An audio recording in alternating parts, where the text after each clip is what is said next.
Isabel Mega trazendo esse olhar para a gente. O que exatamente, não sei se você estava na expectativa, tal assunto é custoso, será que vai aparecer? Como é que ele vai citar determinado assunto? O que é que você sentiu, que eu não sei se por estratégia de deixar de fora, mas o que é que você sentiu que ficou de fato de fora, que não apareceu ali ao microfone com Lula? Elise, uma curiosidade é que o presidente Lula tinha pedido um teleprompter. Esse equipamento que a gente usa nos jornais também, onde o texto vai passando e isso facilita, porque você tem um alinhamento, o texto está pronto. Sim, um ambiente mais controlado. É isso. Para a campanha, normalmente isso é interessante, porque tem um controle sobre o discurso. Mas o próprio presidente Lula, que pediu o teleprompter, depois dispensou. Então ele estava com uma folha na mão, ele ia passeando pelo palco e ia pontuando algumas coisas do discurso, mas foi muito no improviso. E nesse improviso, alguns pontos chamaram a atenção que ficaram de fora ou que não dominaram tanto o discurso como a própria organização da campanha nessa convenção estava prevendo. Então, por exemplo, a pauta do fim da jornada 6x1, que foi tão trabalhada neste semestre, que foi uma tentativa de trazer uma marca desse Lula 3, que eu e Clarice estamos abordando aqui. É um governo que não conseguiu produzir algo robusto de marca. Eles calcam muito, por exemplo, na questão da ampliação da faixa de isenção do imposto de renda, entre outras medidas circunstanciais, periféricas, digamos assim. Mas uma marca robusta eles não conseguiram. Eles começaram a tentar desenhar isso, principalmente com o tema do fim da jornada 6x1, que a gente sabe que ficou emperrado por ação de Davi Alcolumbre lá no Senado Federal, depois de ser aprovado pela Câmara.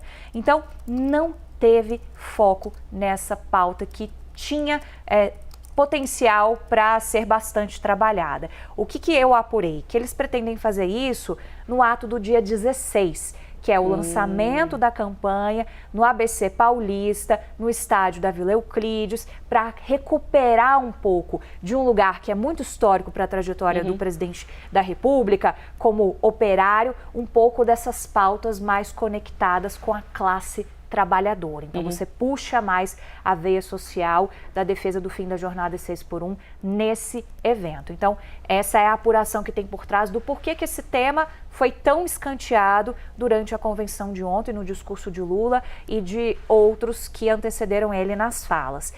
Um outro ponto que me chamou a atenção, a organização do evento, ela foi pensada para você focar muito na questão da soberania. E por quê? Rapidamente, temos Milei e temos principalmente Donald Trump, e o governo ainda atrela um ao outro, como se Milei estivesse a serviço de Donald Trump e os dois em favor do principal adversário, que é Flávio Bolsonaro. E é necessário um parênteses aqui, também é o adversário preferido do PT, digamos assim, porque toda a campanha foi desenhada para enfrentar essa dualidade no segundo turno.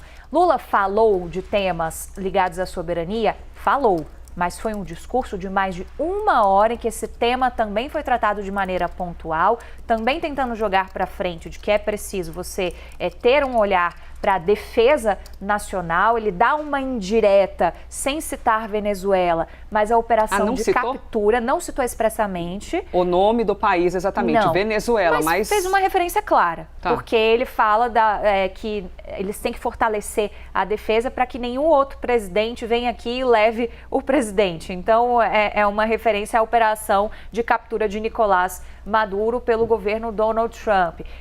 Fala de meter o nariz, fala de você ter um distanciamento também em relação à China e a Estados Unidos nessas questões, por exemplo, ligadas a minerais críticos, de fazer com que eles não metam o nariz no que é nosso.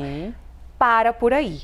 Aquele tom que costuma animar a militância pelo mote da soberania e que eles estão trabalhando nisso desde o ano passado com o tarifaço de 2025, toda a programação visual do evento tinha sido feita para você evocar isso. E o próprio Lula não empolgou o seu próprio público em relação ao engajamento a esses temas. Então você tinha vídeos no telão, você tinha bandeiras do Brasil que foram distribuídas no formato miniatura e tinha um bandeirão também na plateia, mas isso passou de uma maneira muito pontual, talvez indicando que não é por aí que o presidente Lula quer girar o seu discurso. O que ele está olhando realmente é muito mais para essa perspectiva de venda de futuro. Um ponto que chama a atenção é que o Lula precisa se conectar com uma fatia do eleitorado. Então agora eles estão avaliando qual é o discurso que vai conectar mais. É o discurso de você ficar defendendo soberania ou é o discurso de você tentar adotar um tom propositivo